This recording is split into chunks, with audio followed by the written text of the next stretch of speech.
మీరు బాధపడుతుంది కాక, తలలో ఉన్న ఈ సమస్యని మీ పక్కనోళ్ళకి గూడా ఎక్కిస్తున్నారండి. అమ్మా!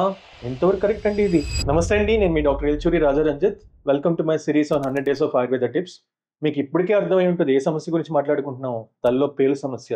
మీకు ఉండటమే కాకుండా మీ పక్కనోళ్ళకి గూడా ఈ సమస్యని మీరు అందిస్తూ ఉంటారండి. ఈ సమస్యతో బాధపడుతున్న వాళ్ళందరికీ ఒక సులువైన ఔషధ కానుక నేను ఇప్పుడు చెప్తాను. జాగ్రత్తగా రాసుకోండి.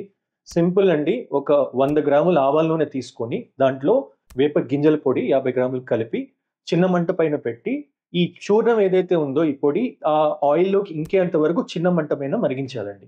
ఇలా కంప్లీట్‌గా ఈ చూర్ణం డిసాల్వ్ అయిపోయిన తర్వాత తీసేసి కొంచెం చల్లారిన తర్వాత ఒక గాజు సీసాలో నిల్వ ఉంచుకోండి. వారానికి కనీసం 2 సార్లు ఈ నూనెని తలకి బాగా పట్టించేసి ఓవర్ నైట్ వదిలేసేసి ఉదయాన్నే తలస్నానం చేయండి. ఇలా చేస్తూ ఉంటే క్రమేణా ఒక 2, 3 నెలల్లో ఈ ప్రాబ్లమ్ అనేది అదుపులోకొస్తదండి. ఈ సమస్యతో బాధపడుతున్న వాళ్ళందరికీ ఈ వీడియోని షేర్ చేసేయండి. అలాగే బయోలో నా వాట్సాప్ నంబర్ ఉంది.